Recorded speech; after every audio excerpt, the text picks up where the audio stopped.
एक समय की बात है। मुंबई शहर में गहरी भीड़-भाड़ में एक जवान महिला आयशा रहती थी।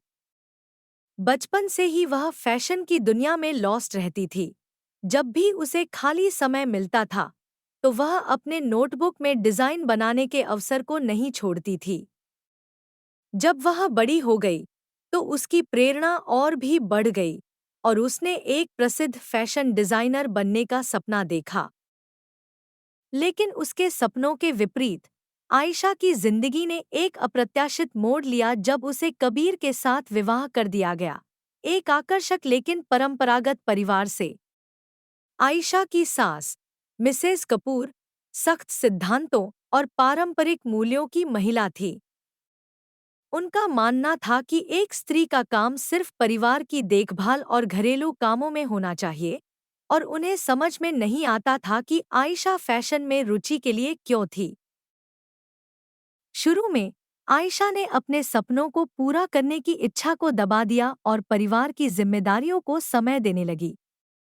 लेकिन बाद में उसकी सास और पड़ोसियों के टॉन्ट और अनियंत्रित कुछ ही दिनों में उसके ऊपर भार डालने लगे।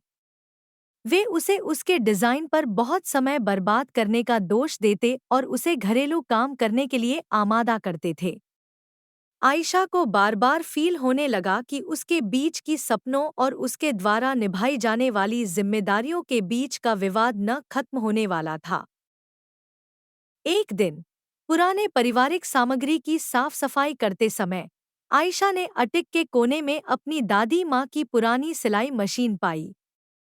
इस खोज के प्रेरणा पाकर उसने तय किया कि वह अपने सपनों को पूरा करने के लिए कुछ करने के लिए नई गांठ खोलेगी। उसने अपने छोटे से अपार्टमेंट के एक कोने को अपने सिलाई की स्टूडियो में बदल दिया और अपने डिजाइनों पर काम करना शुरू किया, अपनी सास-ससुर के नजरों से दूर, अपने काम के आवेग से भरपूर। अनेक बाधाओं और विघ्नों के बावजूद आयशा ने अपने सपनों को खोने का इरादा कभी नहीं किया। वह ने अनेक घंटे खर्च किए, अपनी कला को सीखा, कपड़े के विचार किए और नई विचारों की सिलसिला जारी रखी। उसकी मेहनत का फल उसे एक स्थानीय फैशन प्रदर्शनी में अपने डिजाइन दिखाने का अवसर प्राप्त हुआ। प्रदर्शनी के दिन आयशा ने नामित न्यायाधीशों के सामने अपने संग्रह को प्रस्तुत किया, जिसमें प्रमुख फैशन डिजाइनर और उद्योग के अंदरूनी लोग शामिल थे।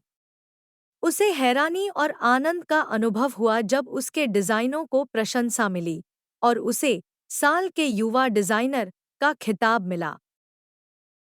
आयशा की सफलता की खबर उसके पड़ोस में बहुत चर्चा मचा दी और मिसेस कपूर, जो पहले आयशा की करियर को अस्वीकार कर रही थी, उसकी स्तुति और गर्व से भर गई। उन पड़ोसियों की नज़रों में, जो पहले उसे पिछलियों में चुपचाप विचार कर रहे थे, अब उन्होंने उसे रिस्पेक्ट के साथ देखा। आयशा की यात्रा एक शर्मीली बहू से एक आत्मविश्वासी और सफल फैशन डिजाइनर बनने की थी। उसने सिद्ध किया कि प्रेम, धैर्य और थोड़ी सी हिम्मत के साथ कुछ भी संभव है। और जब वह मंच पर खड़ी होकर अपना पुरस्कार स्वीकार करती, तो उसे पता चला कि उसके सपने अब सिर्फ सपने नहीं, बल्कि रियलिटी बन चुके थे।